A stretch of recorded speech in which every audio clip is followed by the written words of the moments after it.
This is Cal Cat, the Cal Catster, and this is a live streaming thingy. Well, just after the fact, it's not technically live, but yeah, that's what they say. Orville Identity Part 2.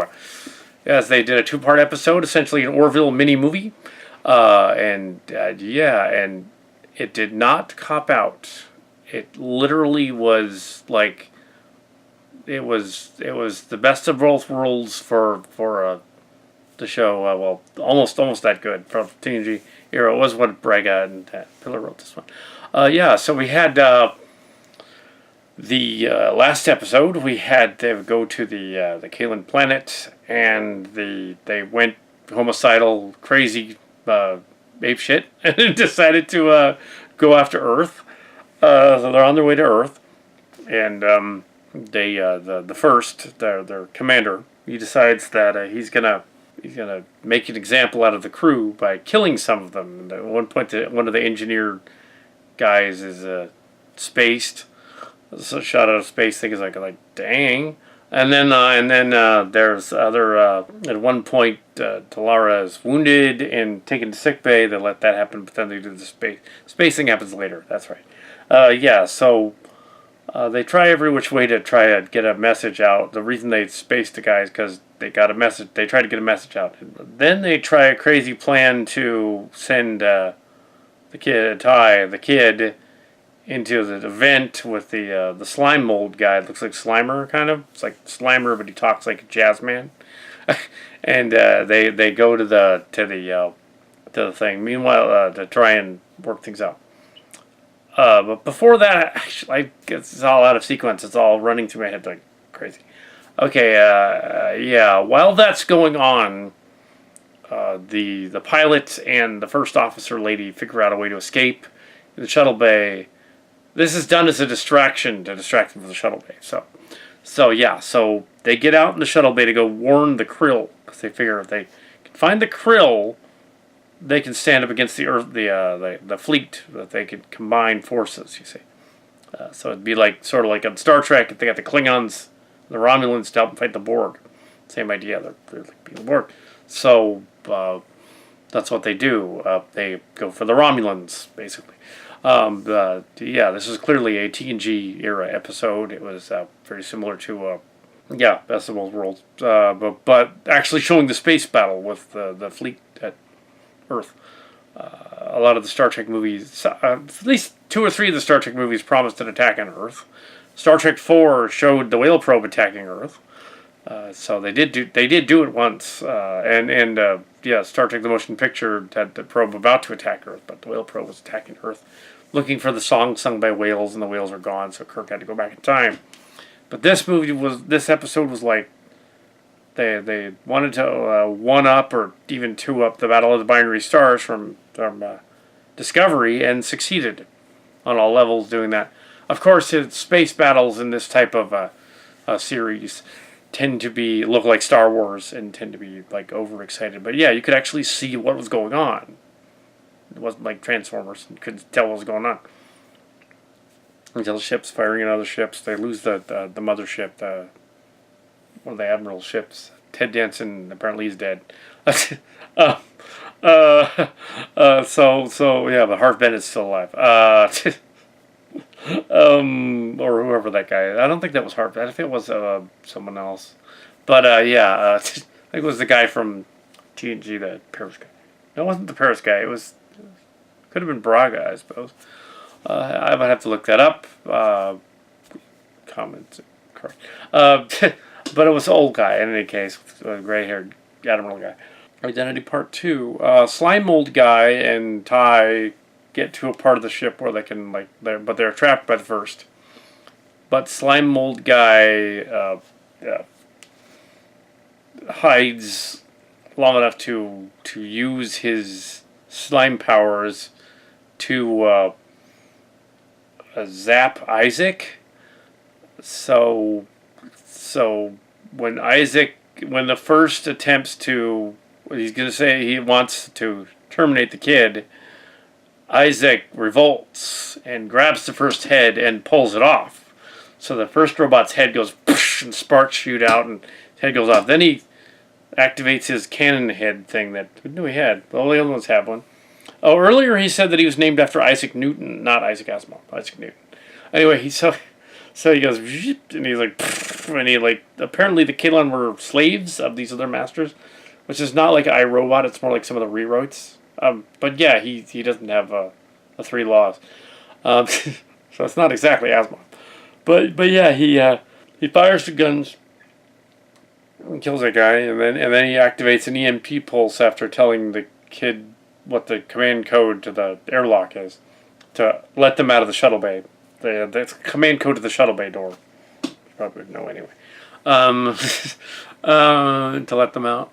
Meanwhile, the commander has met up with the Krill, and we're not sure whether she's got through to the Krill, but turns out she did. The fleet was attacking, and it was a last hour thing, 25th hour as they called it, and it was a 13 buttons thing, which is an old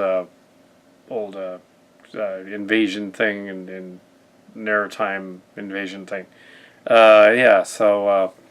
But they destroyed the ship they were trying to warn, but they already got that word out. So the the space battle, the Krill does their thing. It's really amazing, really awesome, Star Trek like. This is the show Discovery is desperately trying to be this season. Discovery has been renewed for a third season. I'll look for the Calcat episode during the third season. But anyway, back to this. So and all that Red Angel stuff, they got that from Star Crackers. So all that stuff this season, that's all Mark's cards. They just don't know it. They're not aware that it's us. We won't sue them. Instead, they'll just have to let us write an episode of the third season. Anyway, back to let's get back to Orville here. It was not a simulation, not a cop out. Spoilers. It was. That was a Borg episode. It was basically best of both worlds. Isaac is like the Picard character. Turned him, and they figured out a way to reactivate him after he uses the EMP to zap the Kalon on the ship. The space battle's going on out in space. All these things are going on. It's very kind of chaotic, and then they have a big. It's going to be the season finale. It's not, though. I understand there's a few more episodes coming up, including next week is in Mark's Cards one. Not really, but kind of. With the Krill again. They're not vampires, as somebody pointed out. They don't drink blood, but they're night flyer creatures, so they're bat-like. So, yeah. They're not specifically vampires. They're just night creatures. They rescue the fleet because they're more powerful. So it's like a little bit like the Battle of Cardassia, the Chautauqua in Deep Space Nine as well, except they show it. Like in that one where they ran out of money and couldn't show the rest of the battle. Which is literally what happened, which is what Ira Bear told me. Yes, Ira Stephen Bear. He said, we ran out of money. We couldn't show the space battle with the big ship going. So she knows the shapeshifter lady just touches her heart at the end. And Ron Moore and Bear were arguing. It's funny. Anyway, back on the early, I was involved in the chat. I was not a Star Trek on the writing team, but I was involved in the chat after the fact. Under an alias pre-Chimera. They were just I just wanted the shapeshifter. But that's another story. This is the better version of that. It'd be cool if Ira Bear came back and wrote it'd be kind of neat to have him write an episode of the Orville. It'd be kind of neat. So I don't know if he will. I know Ronald D. Moore went on to do new BSG. I was not involved in that or any of the other shows, the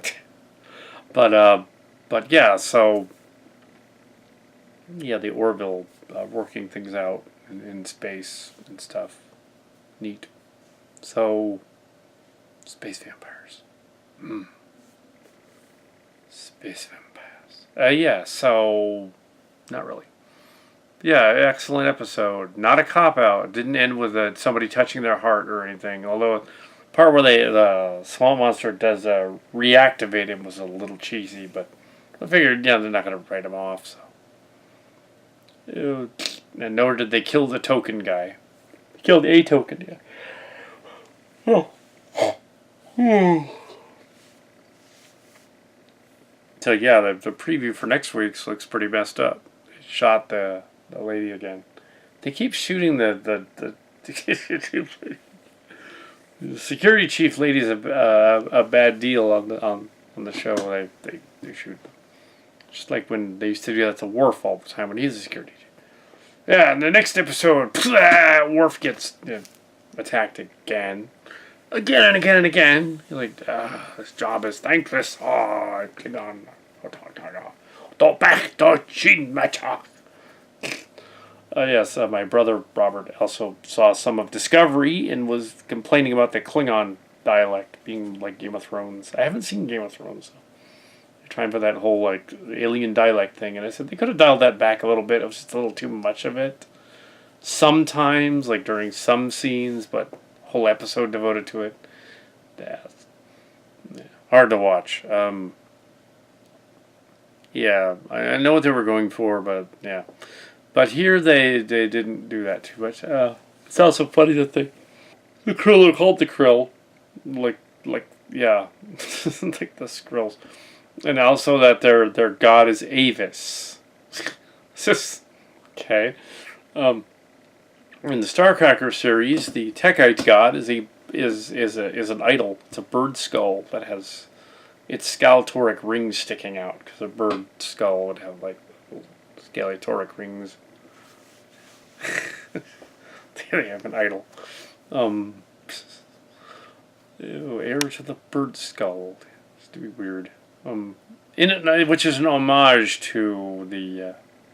You'd think it'd be an homage to Enterprise and the bird-like avians in Enterprise, but actually, they took that idea from us, from Starcrackers.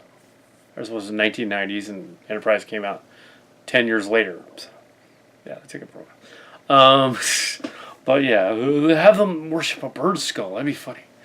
Okay, we'll do that. So that's where that comes from. That's why the Xindi avians. And not only the fact that the Xindi sounded like the Zuri from Starcrackers, that isn't a coincidence. But yeah, and the Borg were the nomads, way back, way back. So yeah, but I've been over that territory before. Yeah, great minds think alike. I'm sure that was a coincidence, but a really, really interesting one.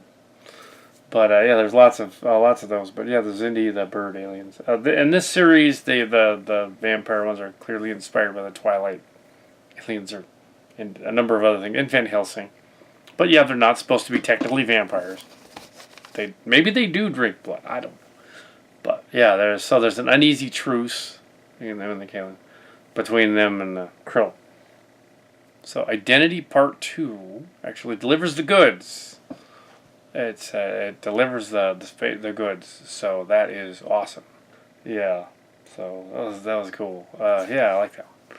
So check out the Orville Identity Part 2. Yeah, so I rambled on about other stuff where it was like Star Trek, because the Orville is basically that Starcrackers. They should have a Red Angel thing on this one too. Now, if in an episode they fight a giant Teddy Ruxpin. In space, literally, it's a Teddy Ruxpin. Then, okay, yeah, you're really doing silly track there. You're doing old school silly track, like before Starcrackers. The Iliop controversy story, TNG rejected episode, would have had Picard's crew fighting a giant teddy bear ship run by teddy bear aliens, because apparently somebody else over there also. Sicilian, and also read and was also freaked out by the 1986 release of Teddy Ruxpin Talking Doll. I have one over there. Of course I have one, yeah. Yeah, so there you go.